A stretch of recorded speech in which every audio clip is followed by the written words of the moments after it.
Welcome to Life Stories. Today, we bring you the journey of a young girl named Emily, who faced the harsh realities of loss, betrayal, and personal growth. At just 8 years old, Emily's world was shattered by her father's illness, and the emotional distance created by her mother's abandonment left deep scars. But through heartbreak and manipulation, Emily found the strength to rise above it all, discovering that true family is not defined by blood, but by love, respect, and the courage to walk away from toxic relationships. Please subscribe to the channel to begin today's story. I was only 8 years old when everything changed. I often wonder if my life would have been different if that day had never happened. If my father hadn't looked at me with those worried eyes, or if my mother hadn't clutched my hand so tightly that my fingers went numb. Could I have stayed in those peaceful, carefree days forever? Could I have kept running through the fields, laughing with my father as he hoisted me in the air, or shared quiet moments with my mother while she made our favorite meals? I sometimes think that if I could have frozen time then, perhaps I would have stayed in that little bubble forever, untouched by the harshness of life. But life doesn't work that way. It's not designed to pause or to keep us in one moment of happiness. No matter how much we wish it could. That day came, and it changed everything. It hit harder than anything I could have imagined. And suddenly, the world I knew was ripped away from me. I remember sitting on the old wooden chair in the kitchen, my little legs dangling, too short to reach the floor. My father and mother sat across from me, their faces serious in a way I had never seen before.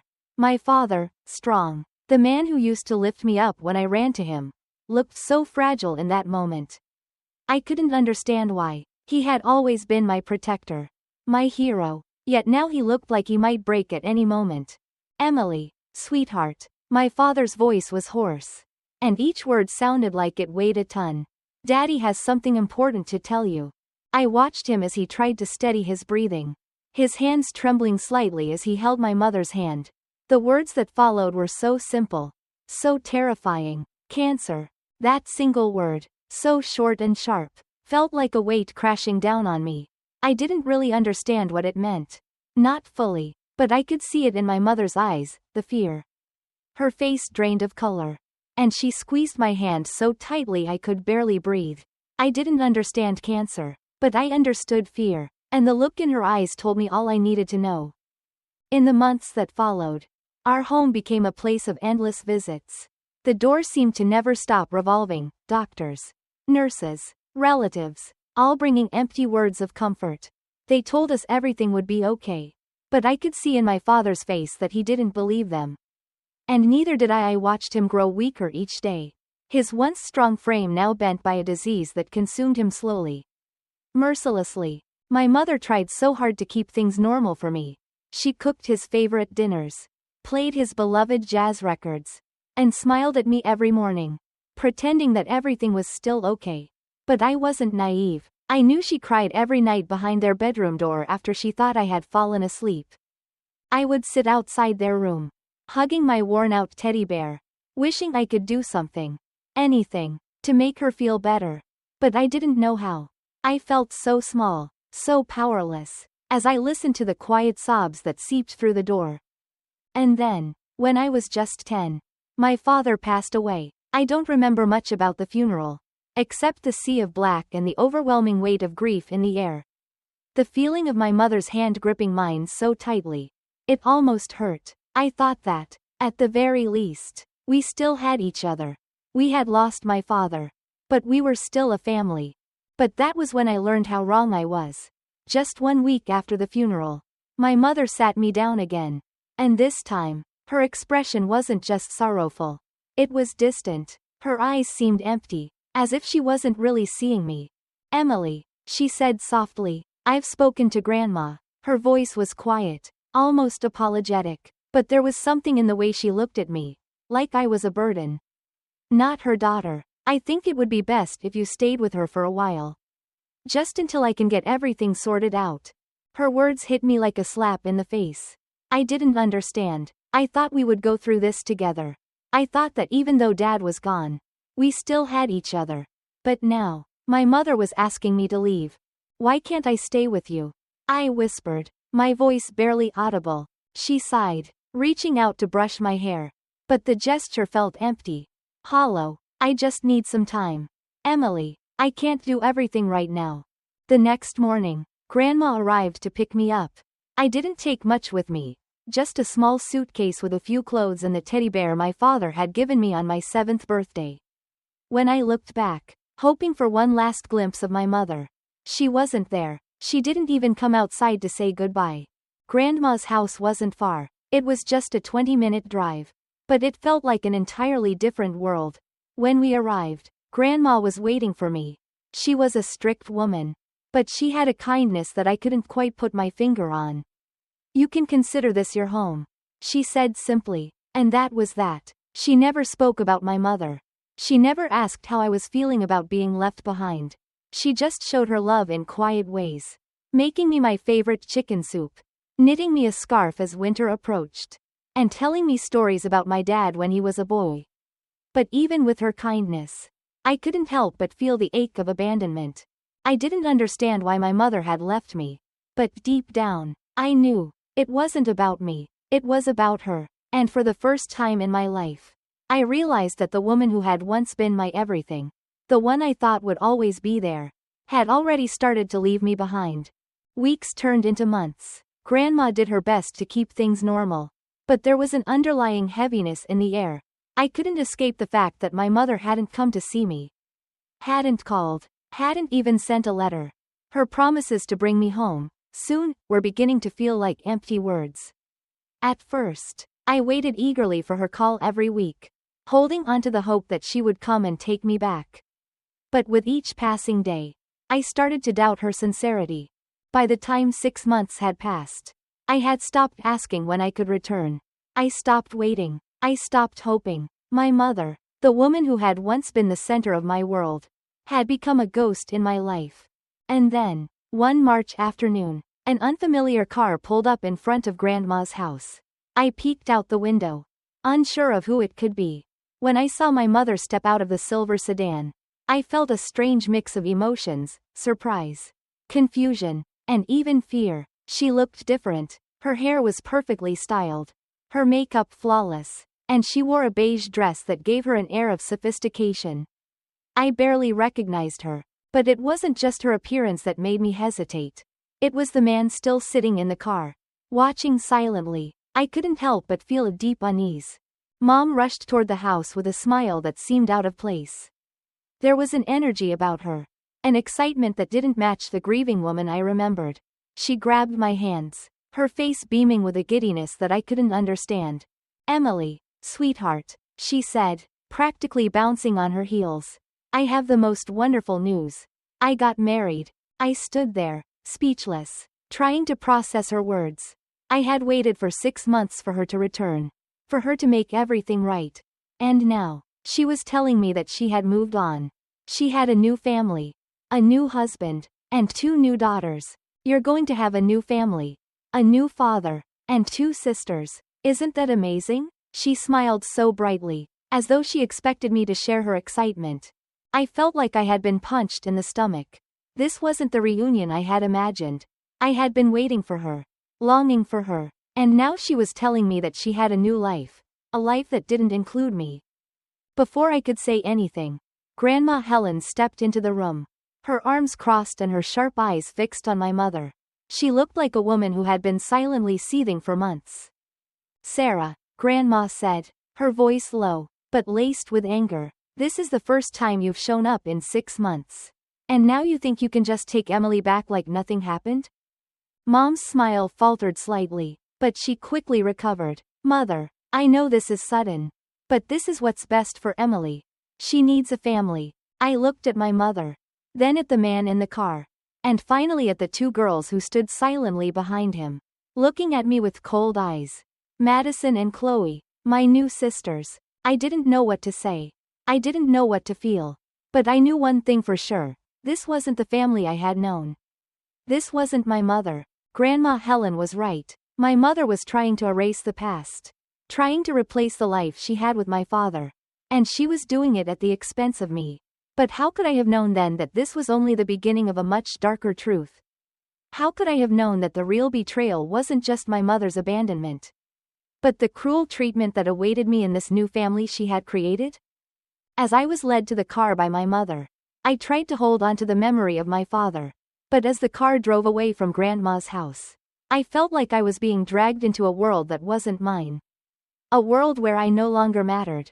As the car made its way down the winding road, I couldn't stop staring out the window, hoping to catch a glimpse of Grandma's house, hoping to somehow find comfort in the familiar sights. But the more I looked, the more distant everything seemed.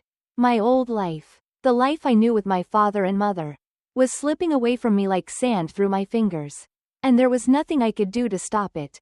When we finally arrived at the house, I was struck by how big it was, much bigger than our little home. It was new and modern, everything sleek and polished, a stark contrast to the warm, lived-in home I had left behind. The front steps were lined with manicured bushes, and the door gleamed with fresh paint. This was a home that didn't belong to me. It wasn't my space, my memories, or my life. The moment I stepped inside, I felt the weight of it all. It was cold, sterile, a place where I was simply a visitor. I didn't belong here. The walls were adorned with family photos, photos of my mother with her new husband, Robert, and their 2 daughters, Madison and Chloe. I wasn't in any of them. In fact, I was barely even acknowledged. "Welcome to your new home, Emily," my mother said, as though her words could make this house feel like a sanctuary. But I could feel the distance between us growing with each passing second. It wasn't the home I knew. It wasn't the family I had longed for. It was something new, something strange. Madison and Chloe, my new sisters, were waiting for me. They were both about my age, though their perfect blonde curls and matching pink dresses made them look like dolls. Dolls that I couldn't relate to. They didn't greet me with warmth or curiosity. Instead, they sized me up with cold eyes, as if they were judging me.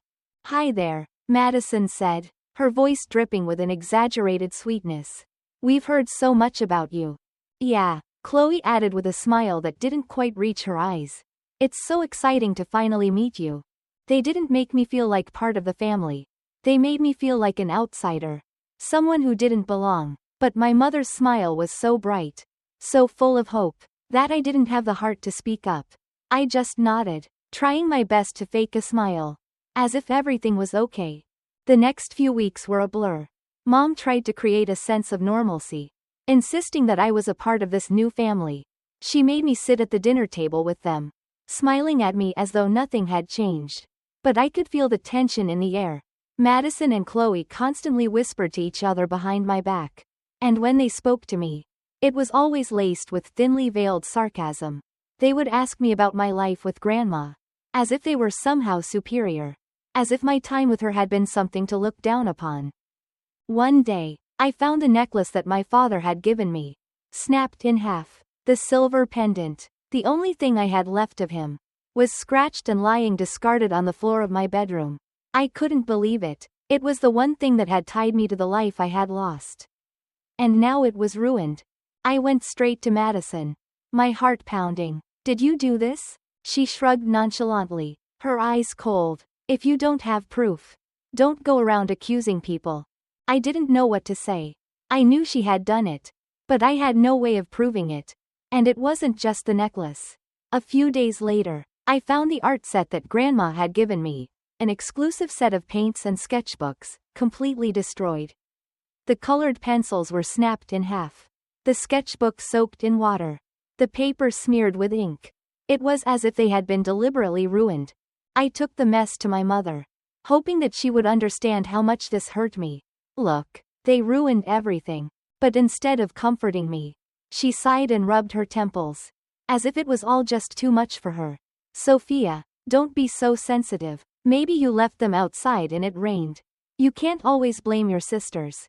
I stood there, clutching the ruined sketchbook, tears threatening to spill. That was the moment I truly understood.